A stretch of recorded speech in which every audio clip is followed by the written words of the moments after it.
الله أكبر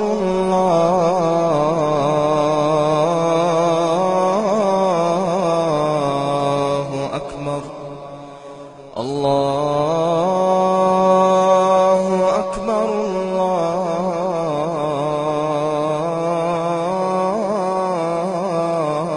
الله أكبر. أشهد أن لا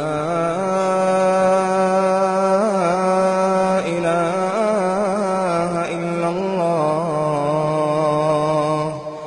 أشهد أن لا إله إلا الله.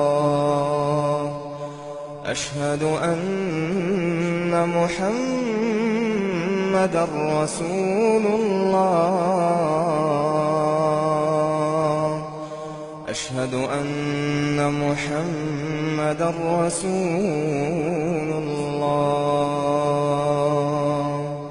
حي على الصلاة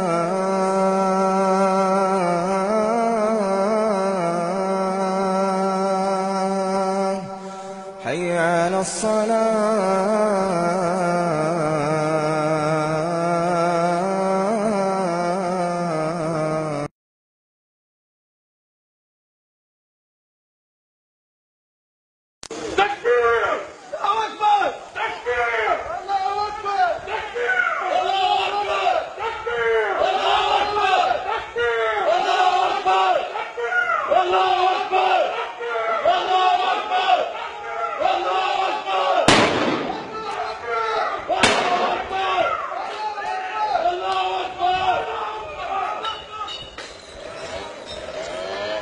مش كفار، احنا نشهد ان لا اله الا الله ونشهد ان محمدا رسول الله.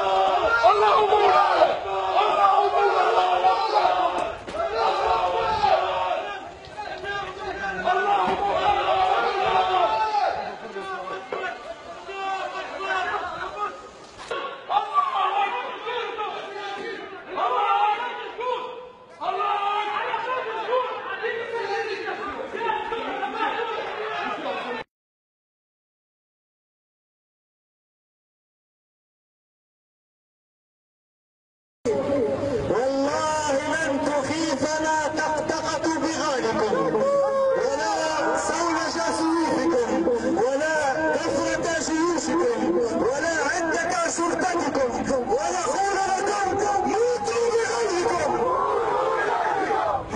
كلمتي سأتوجه بها إلى هذا الطاغوت، طاغوت الداخلية بالجد. أنا في طاعة الطاغوت. اسمع، انتبه يا عبد الطاغوت يا عون الأمن، انتبه. رجال الأمن في ميزان الشرع. إلى أننا عندما نتكلم عن السلفيين التكفيريين المتشددين لا نعني بذلك جميع السلفيين، فثمة منهم من هم وطنيون كأشجار الزيتون في هذا الوطن، وثمة منهم من يكره منظر الدماء، وثمة منهم من يضادد والإرهاب بكل أشكاله، كما أنني لا أقصد. أحسن الله إليك فضيلة الشيخ. يقول السائل: انتشر بين الكثير من الشباب منشورات تفيد جواز قتال رجال الأمن وخاصة المباحث، وعبارة عن فتوى منسوبة لأحد طلاب العلم. نعم. يقول انتشر بين فتوى وعبارة عن فتوى منسوبة لأحد طلاب العلم وأنه في حكم المرتدين، فنرجو من فضيلتكم بيان الحكم الشرعي في ذلك والأثر المترتب على هذا الفعل الخطير. هذا ما هو غريب على الخوارج، هذا مذهب الخوارج. الخوارج قتلوا علي بن أبي طالب رضي الله عنه، أفضل الصحابة بعد أبي بكر وعمر وعثمان، قتلوه. ليس هذا بغريب. اللي قتل علي بن أبي طالب ألا يقتل رجال الأمن؟ هذا مذهب الخوارج، ما هو غريب.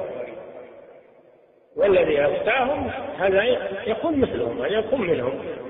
نعم، نسأل الله العافية. ثم هل قتل رجل الأمن رجل الأمن ماذا يعمل؟ أليس هو في صالحك؟ أليس هو يسهر وأنت نائم؟ أليس هو يراعي حفظ الأمن ويسهر في مصالح المسلمين؟ هل جزاؤه أنه يقتل أو أنه يعزز ويكرم ويشجع على هذا الأمر؟ ثم هل هو رجل الأمن هل هو موظف للكفرة والمشركين أو موظف لدولة التوحيد ودولة الإسلام؟ هو رجل من رجال الدولة المسلمة التي تسعى لمصالحك. إلى أننا عندما نتكلم عن السلفيين التكفيريين المتشددين لا نعني بذلك جميع السلفيين، فثمة منهم من هم وطنيون كأشجار الزيتون في هذا الوطن، وثمة منهم من يكره منظر الدماء، وثمة منهم من يضادد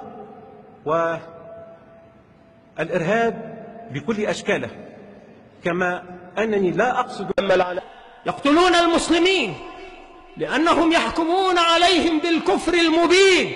فقال رسول الله صلى الله عليه وآله وسلم: كلما طلع قرن قطع. فلا تخافوا أيها المسلمون. فما يصنعون؟ قتيلهم الذي يقتلونه خير قتيل تحت أديم السماء، وقتلاهم أي الذين يقتلون منهم شر القتلى تحت أديم السماء. فماذا تحذرون؟ هؤلاء الذين انحرفوا عن الإسلام وخرجوا عن جادة الصواب يعتقدون أنهم إذا ما فجر الواحد منهم نفسه، إذا ما أورد الواحد منهم نفسه حتفة، إذا ما قتل الواحد منهم نفسه منتحرة، فما هي إلا طرفة العين أو انتباهتها أو ما أقل من ذلك حتى يخرج منها هنا إلى الجنة بأنهارها وحور عينها على حسب أوهامهم وخرافاتهم. ولكن هذا لكم إن قتلوكم، فما يضركم لو ثبتتم أيها المسلمون. إنكم إن ثبتتم أمام أولئك المجرمين فلن يضروكم شيئا. كلما طلع قرن منهم قطع كما قال الرسول، فليفجروا وليدمروا وليخربوا وليقتلوا قتلاهم كما قال رسول الله: شر قتلى تحت أديم السماء، وقتلاكم إن قتلوكم خير قتلى تحت أديم السماء.